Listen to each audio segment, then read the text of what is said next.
My fiancée pretty much always has her headphones in. Loves music. She has music quite loud, so she will text me to say she's got headphones in so that I don't accidentally scare her by creeping behind her, etc. If I'm going upstairs, I'll call or text her to avoid giving her a heart attack. We've learned from experience. Sometimes though, I hear an odd whispering. It's like someone is yelling but yelling? Aggressive whispering, I guess you could call it. I did the unthinkable and silently crept upstairs to see what she was doing, what the noise was. I found her arm in arm with the cat, holding her outstretched, singing to her. Singing to our cat. I've never seen something so perfect in my life. I feel like I fell in love with her all over again. I love my little family. If you saw my first post, you know that I got fired because I accidentally made a joke at the expense of the company owner's disabled daughter, Amy.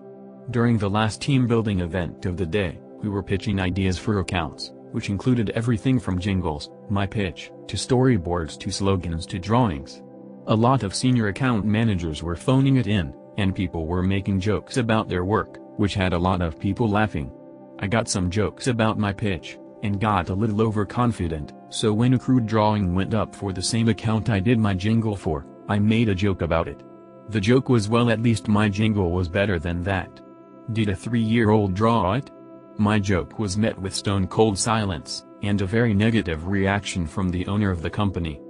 What my co-workers had failed to tell me was that Amy usually submits a crude drawing, which is a lot of work for her due to her issues, and everyone knows to say a few nice things and move on. I was new and wasn't informed, so my ignorance and inappropriate response cost me my job. After meeting with my team at a bar to begin the process of drowning my sorrows, I got a friend request from Amy on Facebook. That brings us to the update. First of all, thank you to everyone who made me laugh. The first time someone joked about me accepting the friend request, marrying Amy, and taking my revenge by inheriting the company made me uncomfortable. By the third time I saw it mentioned, I couldn't help but laugh. A lot of you gave me good advice. I appreciate those who talked about legal action and what options I had. Unfortunately, I was still on orientation with my company, which is like a probationary period. During that time, they can let me go for any reason. They could fire me for wearing the wrong color socks if they wanted. I had to sign an agreement to get employed which stated I understood this. There's literally nothing I can do, legally.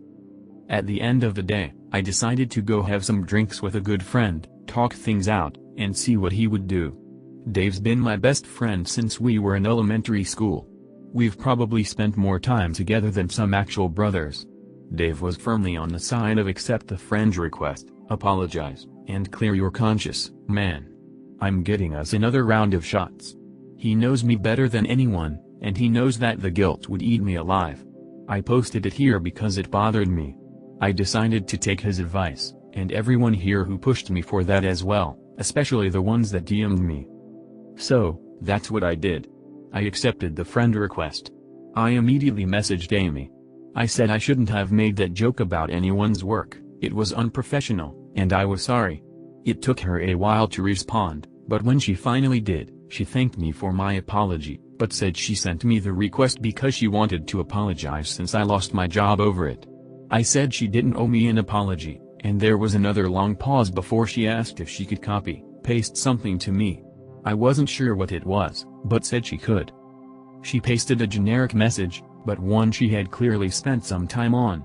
I don't want to type it word for word, but I'll paraphrase. Hi, my name is Amy. Please forgive me if I'm slow to respond to you. I suffered a brain injury when I was a little girl and it takes me a while to type things out. There was more to it, but that's the basic stuff. I responded, saying it was not a problem, and she could take all the time she needed. Amy and I ended up messaging back and forth until almost 3 a.m. No, we didn't fall in love. We aren't going on a date. I'm not going to marry her for revenge so I can take her dad's company. However, I do think I would like to be friends with her. Not because I feel bad for her, but because she's a genuinely nice person and honestly, everyone could use a few friends like that. We spent a lot of time talking about her.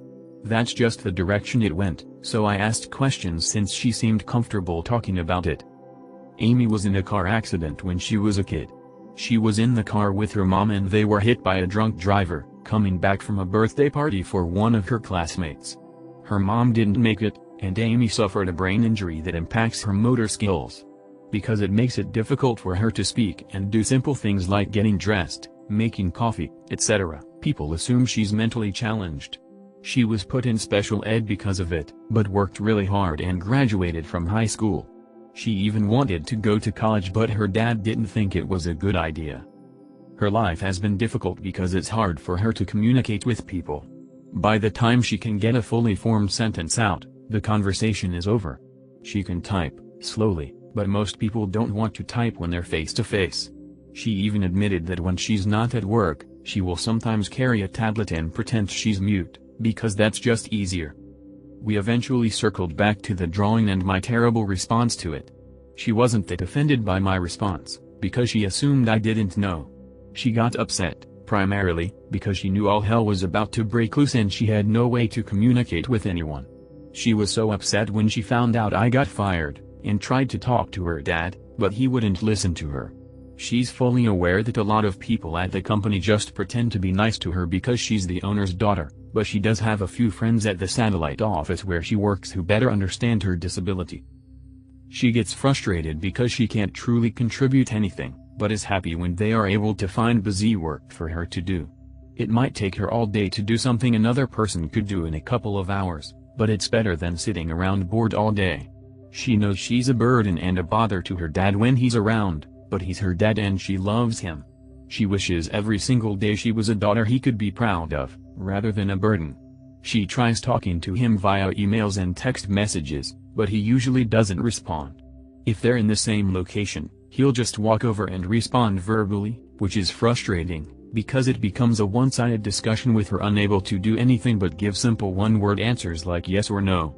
She also thanked me again for helping with her coffee. She said that when she was younger, she tried to do everything by herself, and would get mad when people helped her, but now she's learned to appreciate the few who do. Most just stand there and look away, pretending to patiently wait for her to do it on her own. It was getting late for both of us at that point. Really late. It takes her a long time to respond to messages. There's misspellings. I get why someone would assume she's mentally challenged. I myself referred to her in my first post as having childlike mannerisms, which was a misunderstanding on my part. When she tries to force words quickly or emphasize something, she gets really loud, which makes her sound like a excited toddler rather than an adult trying to have a conversation. We ended our talk last night agreeing to talk again sometime. She asked if I had watched the first episode of House of Dragon yet, which I have, and she asked if I'd like to talk about it after she watches it. I told her I'd love to. So that's it, that's the update. Sorry to those who expected me to steal her dad's company. I'm definitely not doing that. Talking to Amy did make me feel a lot better though.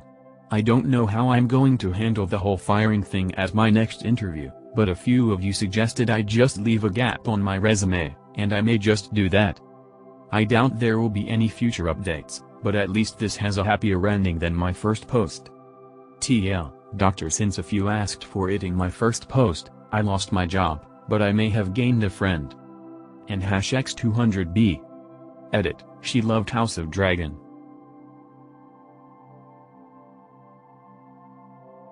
Took my pension because the stress of working in healthcare for 38 years was overwhelming. I was afraid of getting fired and losing my pension, so I took it early. I figured getting some was better than getting none. Since my family is unsupportive, I haven't told them yet. I don't want to hear why this may not have been a brilliant idea. On the flip side, I have come off of 4 different medications: Cymbalta, Buspar, Ativan, and Ambien. My stress level is low. My sleep is improving. I have time to eat healthier. I look 10 years younger. I started yoga. Obviously, I don't live with them and my work status is none of their business. That's my juicy secret. It's not a diary or anything. It's not hidden. He's just got several notepads lying around the house, with lists, songs, lyrics, etc. Well, I couldn't resist having a flick through, you know how it is. Then I came to the page which says, You are a beautiful human being and I am all the better for knowing you. You are a fucking nosy bastard though. Ha ha ha. I am well and truly rumbled. He's not the soppy type at all unless under the influence, so this is very sweet for him. But I can never confess to him I have seen it. So now I confess to you. Throwaway account. I am a 27F, and also a mother to a very lovely toddler. The father and I are basically just roommates at this point due to the constant disrespect. So every now and then he comes back home from work around 3 to 7 a.m. the next day reeking of alcohol and never has any money left because he usually gambles it away. Without a doubt it never fails, he ruins my morning by telling me everything I do wrong and why he doesn't want to come home to us. So I leave for my morning coffee and I always pay for the car behind me entire order, just hoping whoever is in the car behind me has a better start to their day than me. This happened on Friday. I've been drowning my sorrows all weekend, dreading the fact I have to start looking for a new job. Explaining why I got fired from my old job is going to be fun / I'm typing it up here to try and organize my thoughts in my head, because right now, it's all a mess. I had been with the company for 3 months and was still on orientation. My job was sales, advertising. As the new guy, I was given existing accounts to manage, which consisted of providing customer service and convincing my clients to spend more money on advertising. All of these accounts already had their ad campaigns done, and if they wanted something new, the account was transferred to a senior account manager who would work with our advertising guys to put something together for the customer. Eventually, I hoped to have that job, but I had to pay my dues by proving I could maintain existing accounts and convince them to spend more money first. Everything was going great, until last week, when we were scheduled to have our quarterly retreat.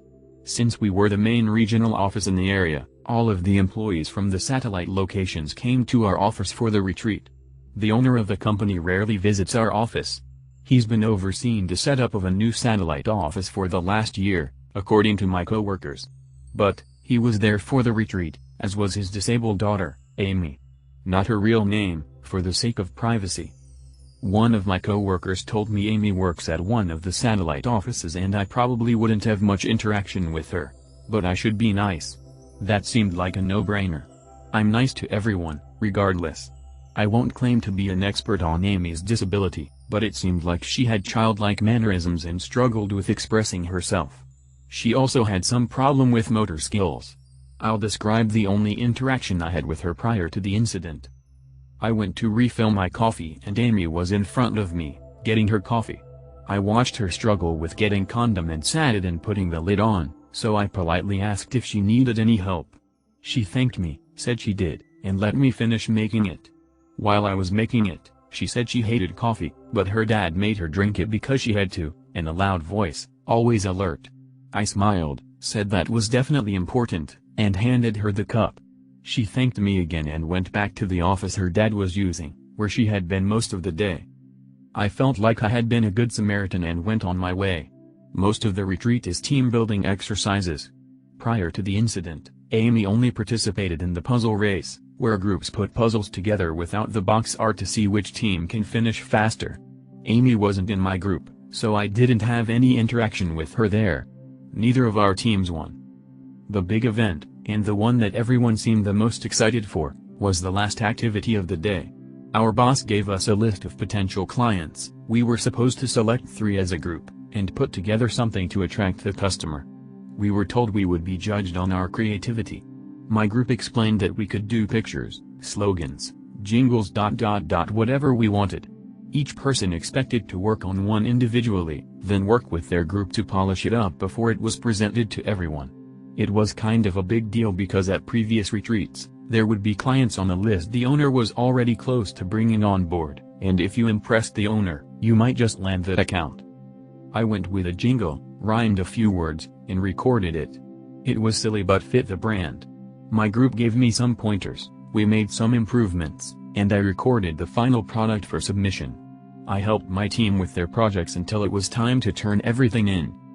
After everything was turned in, we gathered in a big conference room to critique each other. The owner went through them one by one. If it was a picture or storyboard, He'd put it up, read it, and we'd make comments.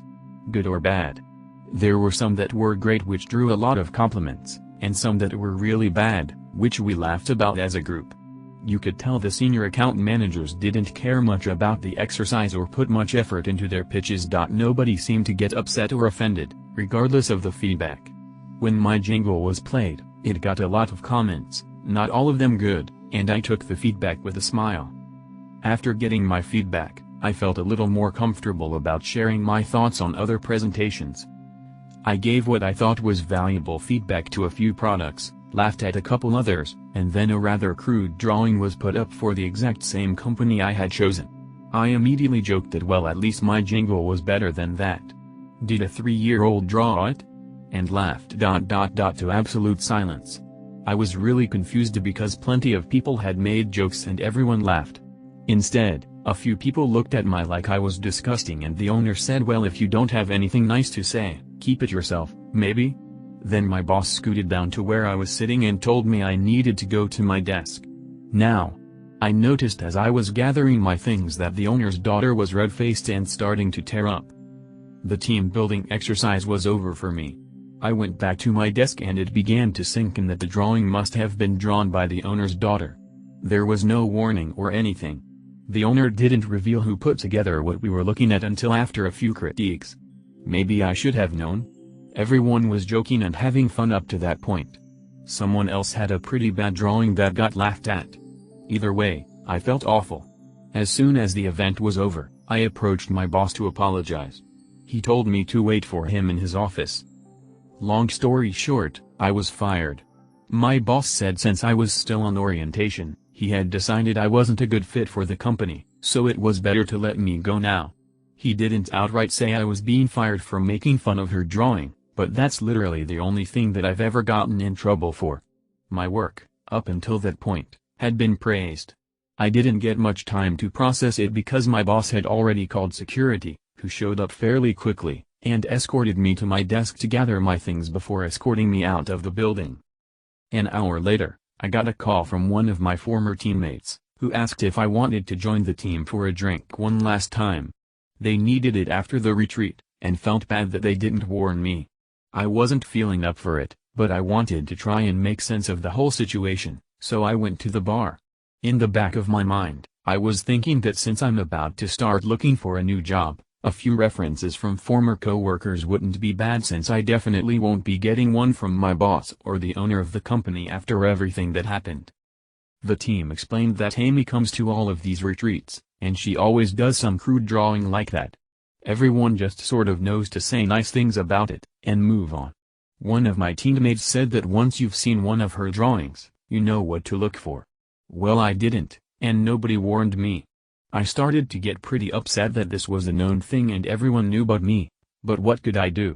I had already fucked up and it cost me my job. The team also shared more about Amy. Apparently she works at one of the satellite offices but doesn't really do anything. The people in charge of the office try to come up with stuff for her to do because she gets upset when she's bored.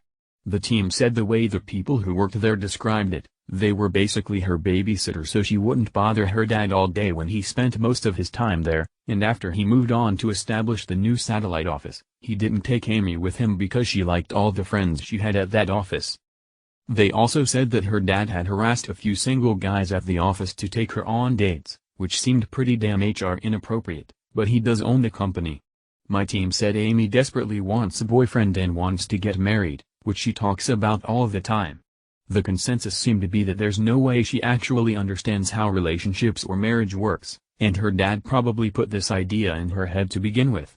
One of my teammates did joke that it wasn't a bad deal, because whoever married her would inherit the company since she is the old man's only kid.